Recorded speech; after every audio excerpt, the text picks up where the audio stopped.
does step 1 through 4. He says he's not ready for a relationship. Yeah, that's exactly what we were just talking about. Believe him, right? Any tips for someone in this situation, Matt? Kind of already talked about that, I guess, didn't we? Yeah, you pull out of the situation, you know, you let him know that's great, you know, like you really like him a lot, and you know, you'd love to tell him that you realize that you'd love to, you've been doing some thinking.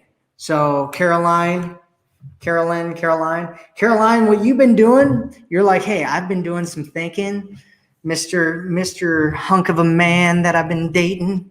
I've been doing some thinking, and I realized that I want a committed relationship. Is that something that you want as well? And he's like, no, I'm not ready for that, young missy. And so you go, okay, I understand, and that's fine. You know, do you know when you're going to be ready for that? And he's going to be like, well, you know, maybe never.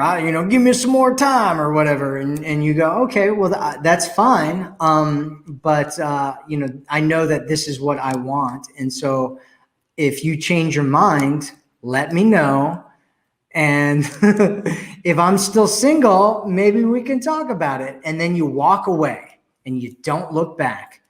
And if he wants to be serious with you, if he wants something real with you, he will get back in contact with you. And if he doesn't, then you need to go find somebody who will. And this is devastating for a lot of women, because it's something that we call in the industry, it's called one-itis, right? One-itis, it's like a disease that you have for one person. And it's this one person, and they don't want what it is that you want.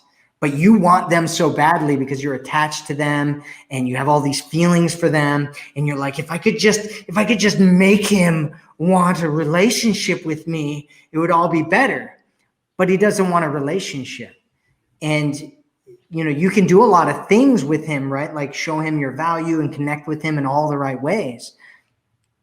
But if he has a mental block where he's like, I can't get married, that's fine. You need to walk away from that, though. You need to accept reality, right? You can fight reality if you want to, but reality is always going to win. And so the reality is that he's not ready for a relationship. And you need to accept that, you know, not accept it into your life, but accept that that's what's going on with him. And then decide that you're worth more than that. What did we talk about before with step number 1? Yeah. Right. You said you're doing step number 1 through 4. But if you're really doing step number 1 through 4, you would have done step number 1. And step number 1, what did we say? What's the difference between a woman who believes that she deserves to be valued and have a great, you know, to be valued by a man and have the relationship that she wants, and a woman that doesn't? A woman that believes it will walk away from any situation, any man who doesn't show her that he's willing to be with her with what she wants, right? Because if you don't do that, if you don't walk away from that, then you don't really believe that you deserve it. And so you have to really believe, like, this is it. I want this, and I'm not going to accept any less behavior in my life.